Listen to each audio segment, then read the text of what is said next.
Assalamualaikum warahmatullahi wabarakatuh. Perkenalkan, saya Kuntoro Basuki dari KKN PPM UGM tahun 2021 Subunit Bugeran B akan menjelaskan atau mempresentasikan terkait program kerja saya yang berjudul Edukasi Gerakan Sadar Arsip dan Pengelolaan Arsip Keluarga.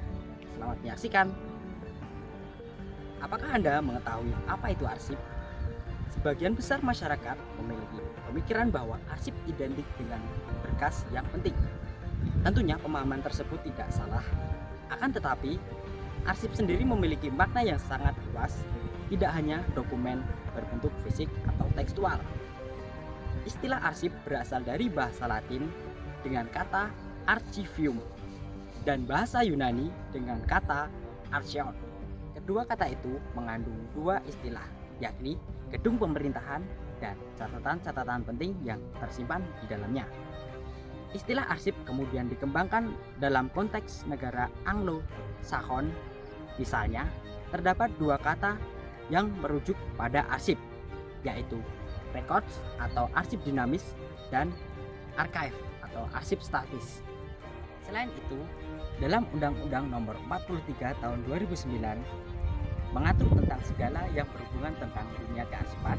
Pada pasal 1 ayat 2 dalam undang-undang tersebut menjelaskan tentang pengertian arsip yang berbunyi, arsip merupakan rekaman kegiatan atau peristiwa dalam berbagai bentuk serta media yang dibuat dan diterima oleh lembaga negara, pemerintah daerah, lembaga pendidikan, perusahaan, organisasi politik, organisasi masyarakat, maupun perseorangan dalam rangka melaksanakan kehidupan bermasyarakat dan bernegara. Dari definisi arsip menurut Undang-Undang Nomor 43 Tahun 2009 tentang kearsipan, dapat disimpulkan bahwa arsip merupakan kegiatan yang terekam dan dalam berbagai media. Adapun media cetak atau media elektronik. Tahukah Anda bahwa arsip dikelompokkan menjadi beberapa kategori?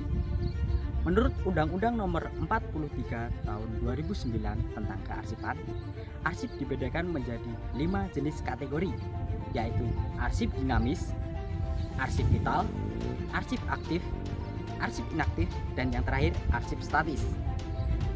Arsip dinamis adalah arsip yang digunakan secara langsung dalam kegiatan pencipta arsip dan disimpan dalam jangka waktu tertentu.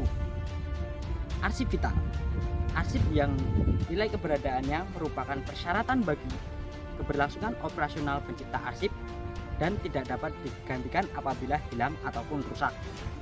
Yang ketiga adalah arsip aktif. Arsip aktif adalah arsip yang nilai frekuensi arsip penggunaannya masih tergolong tinggi. Yang keempat adalah arsip inaktif. Arsip inaktif adalah arsip yang frekuensi penggunaannya sudah menurun.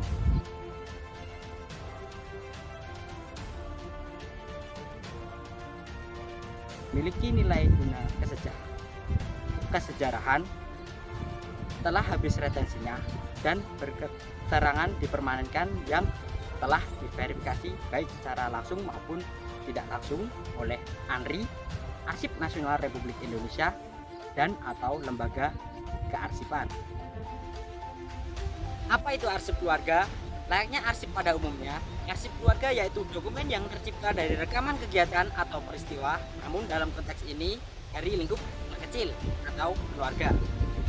Arsip keluarga yang tercipta dalam berbagai bentuk dan media tersebut merupakan data penting bagi setiap anggota keluarga untuk berbagai kepentingan, seperti urusan rumah tangga, kantor, sekolah, kampus, bank, pajak, asuransi, mitigasi, sosial, dan lain-lainnya.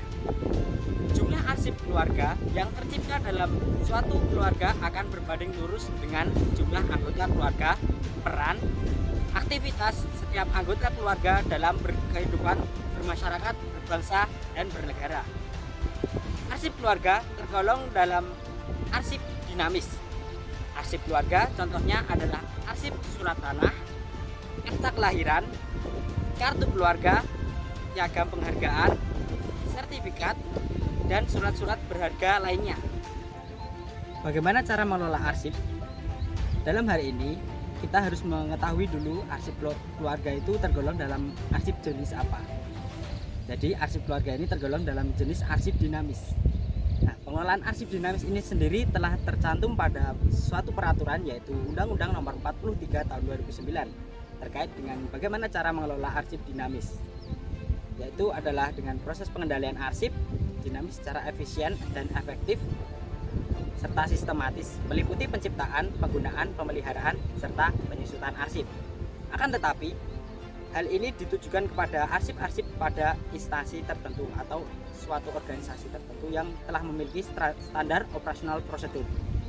Untuk arsip keluarga ini sendiri, pengelolaan arsipnya cenderung bisa disesuaikan dengan kemampuan masing-masing dan peralatan yang dimiliki oleh keluarga tersebut tentunya. Bagaimana cara pengelolaan arsip keluarga? Mari kita simak selanjutnya. Pengelolaan arsip bertujuan untuk mencegah kehilangan, meningkatkan keamanan, dan meminimalisir kerusakan daripada arsip. Pengelolaan arsip menurut Undang-Undang Nomor 43 Tahun 2009 tentang kearsipan terbagi menjadi dua jenis pengelolaan, yaitu pengelolaan arsip dinamis dan pengelolaan arsip statis. Karena arsip keluarga tergolong ke dalam arsip dinamis, oleh karena itu pedoman yang akan digunakan adalah pengelolaan arsip dinamis yang tentunya akan disesuaikan dengan kondisi serta sarana prasarana yang dimiliki oleh setiap keluarga. Adapun tahapan dalam pengelolaan arsip dinamis, yang pertama adalah identifikasi arsip. Identifikasi arsip adalah mengelompokkan arsip berdasar kesamaan masalah, bisa kesamaan kegiatan, kesamaan urusan, dan kesamaan jenis. Di lain hal, dalam pengelompokan ini bisa juga dikelompokkan sesuai dengan pencipta arsip, seperti arsip dari bapak, arsip dari ibu, atau arsip dari anak. Jadi setiap arsip yang diciptakan oleh pencipta arsip akan masuk ke dalam satu folder tersebut, atau bisa mempergunakan dengan kesamaan tadi. Yang kedua adalah pendeskripsian arsip. Pendeskripsian ini sebagai alat bantu mengetahui arsip apa yang tersimpan tanpa mengeluarkan arsip dari pembungkusnya. Pendeskripsian ini bertujuan agar mempermudah mengetahui arsip dan pencarian arsip tersebut. Unsur pendeskripsian yaitu bentuk redaksi, isi informasi, periode atau kurun waktu arsip, volume atau jumlah arsip, tingkat perkembangan atau keahlian, dan kondisi arsip. Yang ketiga adalah pembungkusan arsip. Pembungkusan ini bertujuan agar arsip lebih terawat dan tidak terkena debu. Pembungkusan dapat menggunakan kertas kraft atau bisa menggunakan kertas coklat yang biasa kita temukan di fotokopian.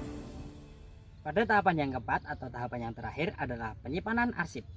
Arsip yang telah dibungkus oleh kertas kraft pada tahapan ketiga kemudian akan dimasukkan ke dalam box arsip atau bisa digantikan dengan sejenisnya. Selanjutnya, box arsip kemudian akan ditempatkan ke dalam lemari atau tempat yang aman, atau kalau bisa mempergunakan lemari dari besi. Pada keseluruhan tahapan yang telah saya jelaskan sebelumnya merupakan bentuk ringkas dari proses atau tahapan yang tercantum pada Undang-Undang Nomor 43 Tahun 2009 tentang kearsipan. Semoga apa yang saya jelaskan dapat diterima dan bermanfaat bagi kita semua. Wassalamualaikum warahmatullahi wabarakatuh. Salam arsip.